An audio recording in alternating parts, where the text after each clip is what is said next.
मित्रों, मृत्यु हमारे जीवन का अटल सत्य है। यानी जिसने भी इस पृथ्वी लोक पर जन्म लिया है उसे एक ना एक दिन अवश्य ही इस लोक को छोड़कर जाना पड़ेगा। भागवत गीता में श्री कृष्ण ने भी कहा है कि आत्मा एक निश्चित समय के बाद एक शरीर को त्याग कर दूसरा शरीर धारण करती है। अर्थात शरीर तो नश्वर होता है जबकि आत्मा अमर होती है। मित्रों, अब आपके मन में ये प्रश्न भी उठ रहा होगा कि अगर आत्मा अमर है तो किसी की मृत्यु या फिर शरीर के नष्ट हो जाने के बाद आत्मा का होता क्या है। तो दोस्तों, मैं आपको बता दूं कि मरने के बाद आत्मा के साथ क्या होता है।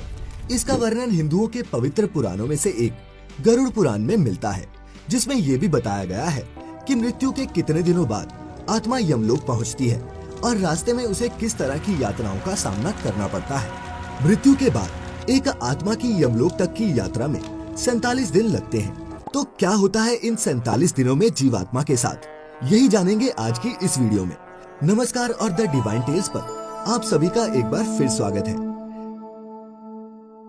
गरुड़ पुराण में वर्णित कथा के अनुसार एक दिन भगवान विष्णु के वाहन गरुड़ उनसे पूछते हैं कि हे नारायण, मैं ये जानना चाहता हूँ कि मृत्यु के बाद आत्मा का क्या होता है और वह जीवात्मा कितने दिनों के बाद यमलोक पहुँचती है।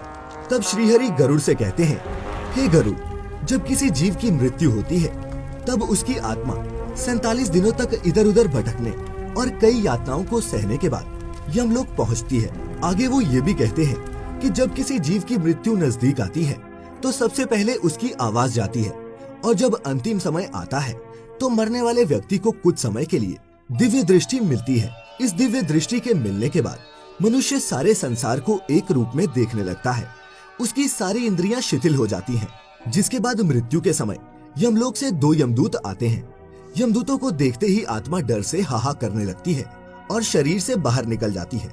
जैसे ही आत्मा शरीर को त्यागती है वैसे ही यमराज के दूत जीवात्मा के गले में पाश बांध देते हैं और फिर वो उस जीवात्मा को लेकर यमलोक चले जाते हैं। गरुड़ पुराण की माने तो अगर मरने वाली जीवात्मा पवित्र हो तो उसे परमात्मा खुद अपने वाहन से लेने आते हैं, लेकिन अगर आत्मा पापी हो तो उसे गर्म वायु और अंधेरे के रास्ते से गुजरना पड़ता है। पापी आत्मा को यमलोक पहुंचने पर कई प्रकार की यातनाएं दी जाती हैं। फिर उसी दिन उस आत्मा को आकाश मार्ग से वापस उसी घर में छोड़ दिया जाता है जिस घर में उसने अपना शरीर त्यागा था। घर आकर वह जीवात्मा अपने शरीर में फिर से घुसने का प्रयास तो करती है, लेकिन यमदूत के पाश से बंधे होने के कारण ऐसा कर नहीं पाती। आत्मा ना चाहते हुए भी अपनी अंतिम रस्मों को होते हुए अपनी आंखों से देखती है, यानी कि 12 दिनों तक आत्मा अपनों के बीच ही रहती है। 13वें दिन जब आत्मा का पिंडदान किया जाता है तब उसे यमदूत एक बार फिर से लेने आ जाते हैं। इसीलिए मित्रों, हिंदू धर्म में ऐसा माना जाता है कि मनुष्य की मृत्यु के 13 दिनों तक पिंडदान जरूर करना चाहिए। पिंडदान से सूक्ष्म शरीर को चलने की शक्ति मिलती है। फिर भी इसके बाद आत्मा का यमलोक तक का सफर कठिन ही रहता है। इसके बाद शुरू होती है वैतरणी नदी को पार करने की यात्रा। अगर मनुष्य ने जीते जी गौदान किया होगा तो उसी गाय की पूंछ पकड़कर वो वैतरणी नदी पार करता है। अन्यथा इस नदी को पार करते समय भी पापी जीवात्मा को कई यातनाओं से होकर गुजरना पड़ता है। गरुड़ पुराण में वैतरणी नदी को गंगा नदी का रौद्र रूप कहा गया है। इस नदी से हमेशा आग की लपटें निकलती रहती हैं, जिस कारणवश ये देखने में लाल प्रतीत होती है।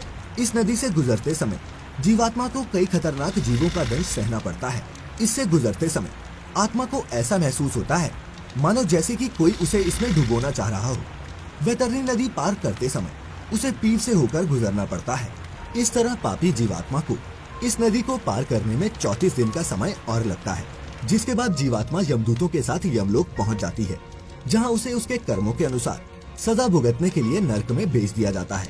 इसके बाद आत्मा को सजा कैसे सुनाई जाती है और क्या क्या होता है, ये जानने के लिए ऊपर आई बटन पर क्लिक करके आप हमारी एक दूसरी वीडियो देख सकते हैं। इसीलिए मित्रों, अगर आप मृत्यु के पश्चात इस तरह के कष्टों को नहीं भोगना चाहते तो अपने जीवन काल में अच्छे कर्म करें, क्योंकि चाहे आप जिसके लिए भी जीवन भर बुरे कर्म करते रहें, ये याद रखिए कि मरने के बाद कष्टों को भोगने के लिए आपके साथ वहाँ कोई नहीं होगा।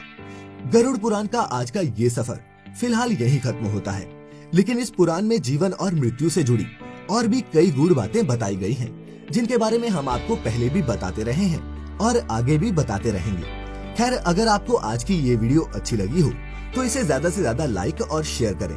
साथ ही ऐसी और भी आध्यात्मिक वेदों पुराणों की जानकारी के लिए सब्सक्राइब करें हमारा YouTube चैनल और लाइक करें हमारा Facebook page the divine tales. फिलहाल अब हमें इजाजत दें। आपका बहुत बहुत शुक्रिया।